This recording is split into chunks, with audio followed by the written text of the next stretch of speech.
Di sini ada beberapa limbah ternyata memiliki nilai ekonomi yang tinggi, ya. Jadi kita sebagai seorang chemical engineering ini karena paham dan proses dan konten yang ada di dalam produk atau limbah tersebut, ya, kita bisa mengetahui kira-kira produk limbah ini bisa dijadikan produk apa. Nah ini, jadi kami mencoba di sini melakukan penelitian dari kulit manggis, terus kemudian dari TKKS ya yang dibuang, dan dari minyak goreng. Awalnya, jadi ini roadmap penelitian saya, jadi terkait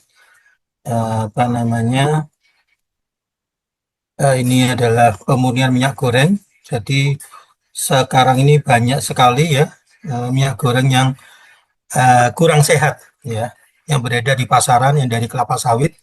Nanti akan saya jelaskan kenapa saya bilang tidak sehat ya. Nah ini di sini Bapak dan Ibu sekalian, bahwa sebentar ini kok saya tidak bisa pointer ya. Di sini eh, awal cerita kenapa saya mulai bergelut di dalam ekstraksi, mulai dari menciptakan suatu teknologi ya dari microwave yang ada di pasar itu kami modifikasi supaya bisa memenuhi minyak goreng itu menjadi sehat. Nah, teknologi pemurnian selama ini adalah teknologi pemurnian menggunakan chemical sama physical. Nah, ternyata berdampak luar biasa, Bapak dan Ibu sekalian.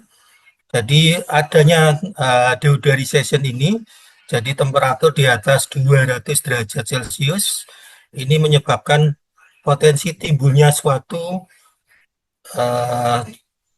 suatu senyawa ya. Di sini ada 3-MCPD, MCPD dan CE. Ini adalah penyebab kanker di Indonesia. Jadi per 2023 sampai 2024 ini telah muncul sejumlah ini. Jadi plafon dari BPJS kita hampir jebol karena kanker ini. Terus kemudian ternyata tingginya kandungan saturated fatty acid. Jadi minyak jenuh. Ya, jadi ini yang menyebabkan jantung koroner. Jadi merupakan penyakit yang paling mematikan di Indonesia, nomor 2. Ya, jadi kanker dan jantung koroner ini menyebabkan kematian. Nah, kandungan FFA yang di atas 0,3% dapat menyebabkan potensi penyakit ginjal. Jadi tidak hanya manis-manis saja, Bapak dan Ibu sekalian.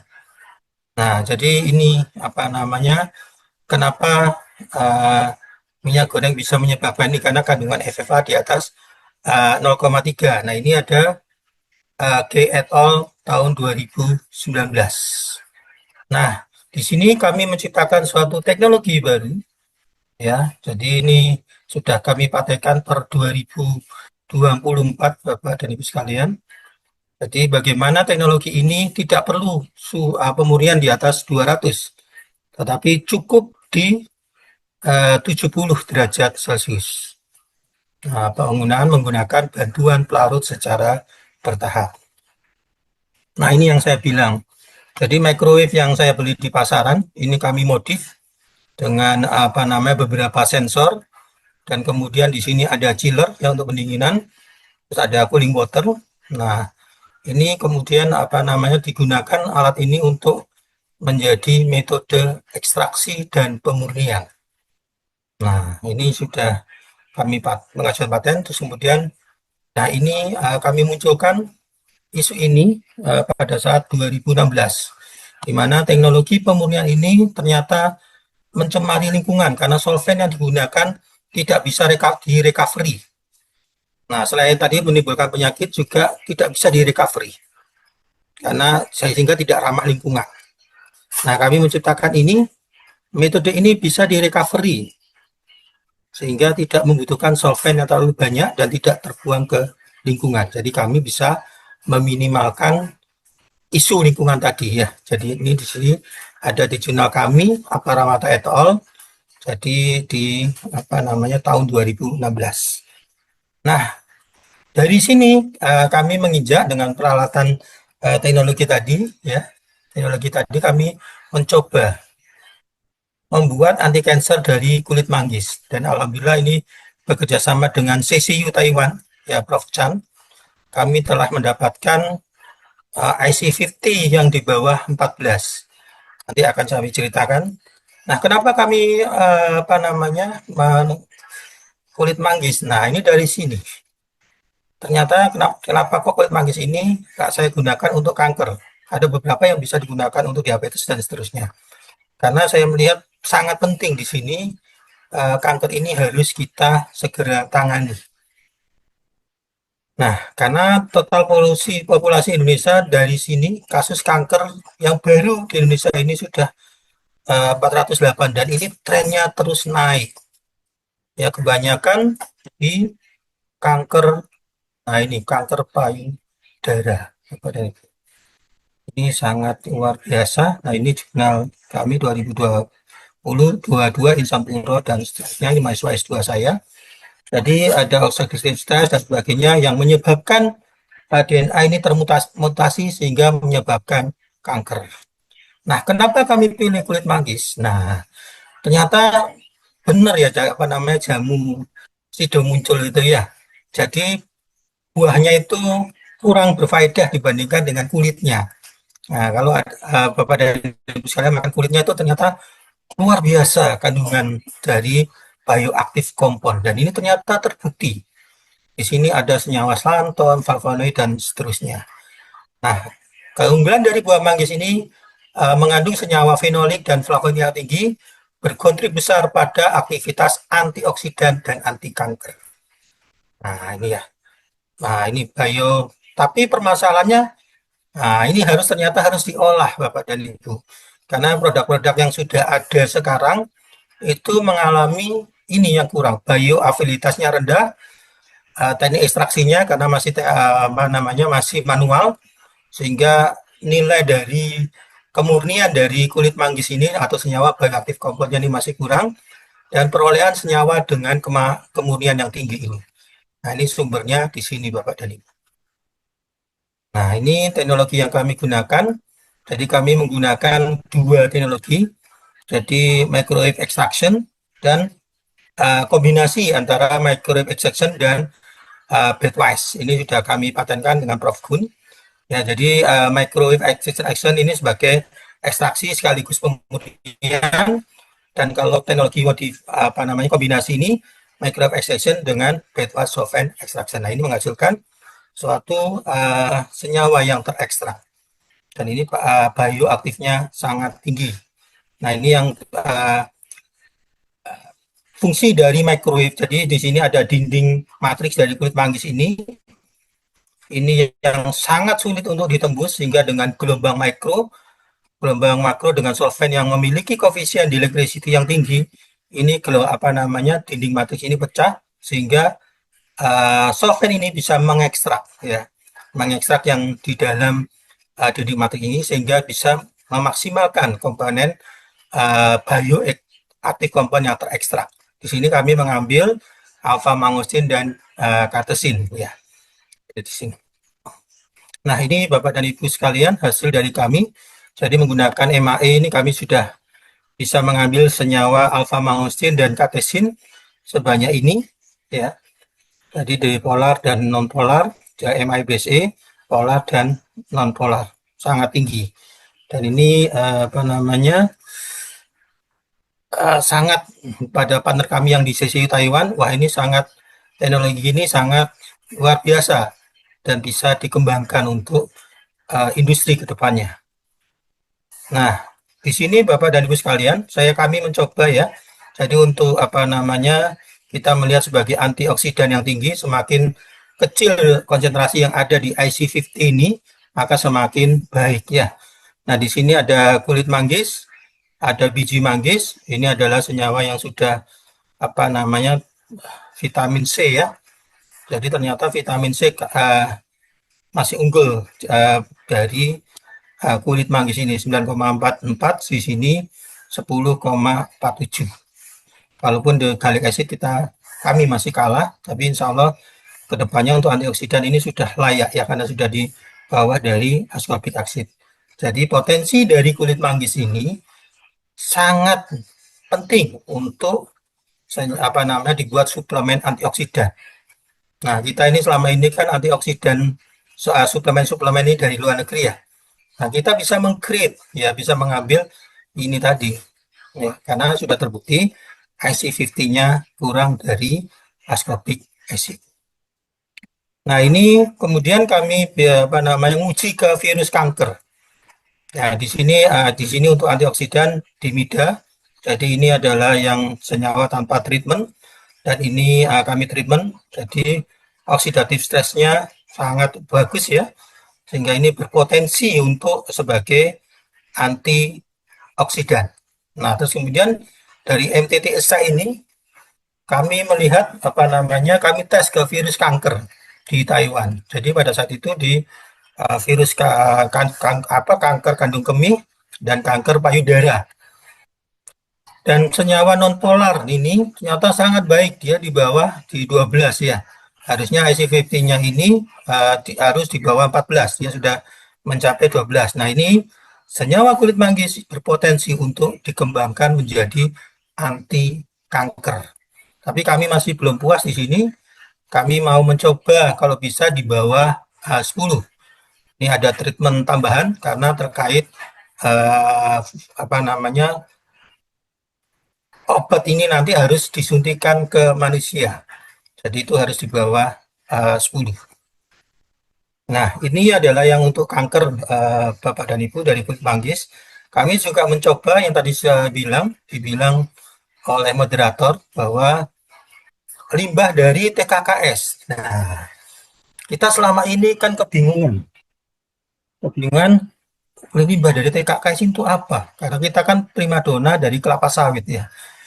Nah, terus kemudian kita kebingungan kalau pemerintah menggunakan biodiesel 100%.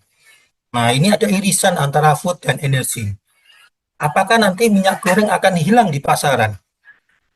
Nah, karena kenapa? Semua digunakan oleh energi. Nah, ini dari sini makanya kami mencoba kira-kira apa yang bisa dibuat menjadi pengganti biodiesel, bahan bakunya dari kelapa sawit. Nah, kami mencoba uh, tandan kelapa sawit, ya TKKS. Nah, TKKS ini ternyata sangat berpotensi. Nah, kalau kita digunakan untuk menggunakan crude palm oil, itu biaya produksinya 0,6 USD per kilogram oil. Tetapi kalau kita menggunakan top cost, ya ini menggunakan TKKS, menggunakan oleaginous microorganism, nah ini ya, ini hanya 0,16. Nah, ini kami sudah sampai treatment untuk makannya mikroorganisme ini yang berpotensi untuk menghasilkan oil content. Nah, ini ternyata sudah luar biasa menggunakan teknologi microwave itu menghasilkan degradasi lignin dan peningkatan dari glukos. Nah, ini untuk sebagai sumber dari biodiesel. Nah, biodiesel yang potensial ternyata cost-nya ini sangat rendah. Nah, ini sangat berpotensi selain kita bisa menghasilkan produk biodiesel yang berkualitas, juga kita bisa menghilangkan limbah TKKS yang selama ini belum termanfaatkan ya. Nah, nah ini yang harus kami pelajari menggunakan modifikasi asam lemak yang harus kita pelajari bagaimana sih asam lemak yang terkandung untuk kualitas biodiesel minimal setara solar. Nah, ini apakah saturatednya harus tinggi? Polyunsaturated ini sudah ada di jurnal saya 2020 ya, terkait high linoleic acid pengaruh terhadap kualitas biodiesel. Nah, ini metode yang kami gunakan. Kami tetap masih istiqomah ya menggunakan microwave assisted extraction. Nah, ini nanti akan kami kembangkan modifikasi lebih lanjut terkait microwave menggunakan katalis dan bagaimana nanti secara kontinunya ini lagi kami modifikasi. Nah, ini pre-treatment dengan hidrolisis dan seterusnya, terus kemudian menghasilkan ini. Nah, microwave ini ternyata memiliki energi aktivasi yang rendah. Nah, di sini dibandingkan dengan treatment apa namanya metode-metode yang lain, makanya dia lebih efisien. Nah, ini bisa dikembangkan menjadi salah satu teknologi yang green teknologi ke depannya. Nah, terus kemudian yang terakhir ini, yang seperti saya bilang tadi di awal ya, ternyata kami mencoba mencoba apa namanya menguji minyak goreng yang ada di pasaran. Nah, ternyata free fatty acid-nya tinggi. Ini cooking oil satu. Ini brand ternama Bapak dan Ibu. Mohon maaf tidak saya tampilkan brand apa ya. Terus ini adalah minyak goreng sehat yang ada di pasaran. Nah, tadi kan panel free fatty acid-nya harus di bawah 0,3% SNI-nya ya, tapi dia menggunakan titrasi. Nah, titrasi human error-nya jauh lebih tinggi dibandingkan dengan metode kayak gas kromatografi. Kami menggunakan GC di sini. Nah, kita lihat di sini produk 2,02, jauh di atas punya kami ya. Punya kami 0,62 memang masih kurang ya, karena standarnya 0,3% tapi harus memakai titrasi. Saya rasa ini lebih valid karena GC itu metode pakai mesin ya. Nah, di sini untuk minyak goreng sehat aja itu jauh di atas kami 1,06. Nah, ini yang menyebabkan kenapa mungkin ya, saya bilang mungkin ini perlu diteliti lebih jauh lanjut. Kenapa penyakit ginjal ini banyak yang ada di Indonesia? Mungkin salah satunya ini. Tapi perlu dicek dicek lebih lanjut. Nah, terkait saturated fatty acid yang untuk syarat minyak goreng sehat ini harus di bawah 50%. Nah, cooking oil yang pertama ini 55, cooking oil yang kedua 56, dan alhamdulillah di bawah sedikit dari 50%. Nah, bagaimana dengan unsaturated-nya? Nah, ini tinggi. Nah, ini salah satu apa namanya minyak goreng sehat. Nah, ini yang menyebabkan penyakit jantung koroner, Bapak Ibu sekalian. Jadi di sini adanya trans fatty acid. Nah, ini ada 0,9, 0,6. Nah, ini berdasarkan jurnal ini ya, jurnal Malaysia, Sarwar et al. Di tahun 2024. Nah, ini dari penelitian kami dengan uji GC maupun GCMS, ya kami tidak mendapatkan trans fatty acid. Nah, ini tadi sudah. Nah, ini metodenya ya. Metode yang kami lakukan menggunakan microwave dan BSE sehingga pada suhu 70 sehingga senyawa T3-MCPD ini tidak terbentuk dan saturated fatty acid-nya bisa lebih rendah. Dan ini saya rasa ini mau kami kembangkan untuk teknologi yang digunakan oleh UMKM ya di saat krisis seperti ini. Kalau UMKM ini memiliki produk yang bagus dan teknologi yang bermanfaat, maka ini bisa bangkit ya. Sementara ini kami baru prototipe peralatan AMAI BSE skala UMKM. Kami sudah memiliki, tapi ini perlu diuji ya, diuji teknis, sehat bernilai ekonomi tinggi dan sehat. Nah, ini kami belum berani untuk apa namanya langsung ke Malaysia karena perlu ada uji lanjutan di BPOM. Nah, ini ya. Jadi ini CPO ini selama ini ada semua ya. Terus kemudian dengan metode MAE jadi kita bisa menurunkan apa namanya lemak jenuhnya di sini. Oke, saya rasa itu yang bisa kami sampaikan. Saya kembalikan ke moderator nih.